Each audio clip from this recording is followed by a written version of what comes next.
مصر میں جتنے بھی بادشاہ گزرے ہیں ان کا لقب فرعون ہوا کرتا تھا۔ جس طرح روم کے بادشاہوں کو کیسر، فارس کے بادشاہوں کا کسریٰ لقب مشہور تھا، اسی طرح مصر کے بادشاہوں کا لقب فرعون تھا۔ مصر کے تمام فرعونوں میں سب سے زیادہ ظالم حضرت موسیٰ علیہ السلام کے زمانے کا فرعون تھا، جو کہ اس زمانے میں رمسیس II کے نام سے مشہور تھا۔ حضرت یوسف علیہ السلام اور حضرت موسیٰ علیہ السلام کے زمانوں میں پائے جانے والوں فرعونوں کے درمیان 400 سال کا فاصلہ ہے۔ جس فرعون کے زمانہ میں حضرت موسیٰ علیہ السلام پیدا ہوئے اور جس کی آغوش میں آپ علیہ السلام نے پرورش پائی، وہ رمسیس II تھا۔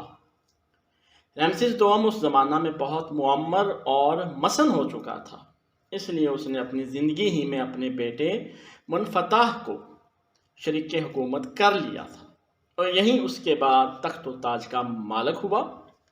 منفتح رمسیس II کی 150 اولادوں میں سے 13واں لڑکا تھا۔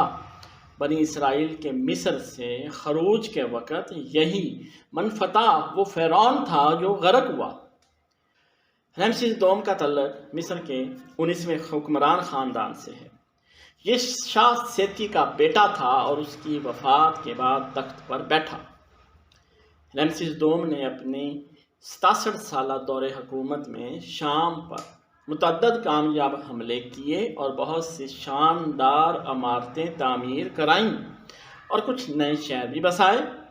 اس نے ایک شامی شہزادی سے شادی کی جس کا نام ارمات نفیر ارا رکھا گیا۔ اس کی متعدد ازواج میں سے ایک اور زوجہ کا نام ہینت مرا تھا، جس کا مجسمہ رمسیس II کے مجسمہ کے ساتھ ابوکر کے مقام پر کھدائی میں برآمد ہوا ہے۔ رمسیس II کی حنوط شدہ لاش 19ویں صدی کے اواخر میں باب المعلوق کی وادی کی کھدائی میں برآمد ہوئی ہے۔ یہ لاش ایک چوبی تابوت میں رکھی ہوئی تھی۔ اس پر 3 کتبے کندہ تھے۔ پھر بھی بعض ماہرین آثار قدیمہ کو اس بارے میں کچھ شک تھا کہ کیا یہ واقعی رمسیس II کی لاش ہے۔ بالآخر رفع شک کی خاطر میپیرو نے اوپر لپٹے ہوئے کپڑے کو ہٹایا اور لاش کے سینے کے کفن پر روشنائی سے لکھا ہوا ایک واضح کتبہ دیکھا، جس نے ہمیشہ کے لیے اس شکوک کا خاتمہ کر دیا اور قطعی طور پہ یہ ثابت کر دیا کہ یہ رمسیس II کی ہی لاش ہے۔ 1 جون 1886 کو خدیو توفیق کی موجودگی میں اس لاش کو کھولا گیا۔ یہ لاش اب قاہرہ کے عجائب خانے میں محفوظ ہے۔ رمسیس II کے تقریباً 110 سال کی عمر پائی تھی اور بیمار ہو کر فطری موت مرا۔ یہی وجہ ہے کہ اس کا جسم نہایت لاغر اور کمزور ہے، برخلاف اس کے کہ اس کے بیٹے منفتح نے اچانک بحر الکلزم میں غرق ہو کر جان دے دی۔ یہی وجہ ہے کہ وہ تنومند اور صحت مند ہے۔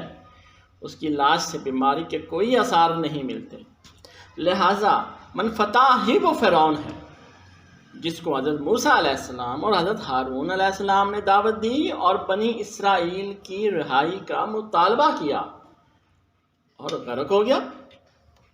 ویڈیو دیکھنے کا شکریہ۔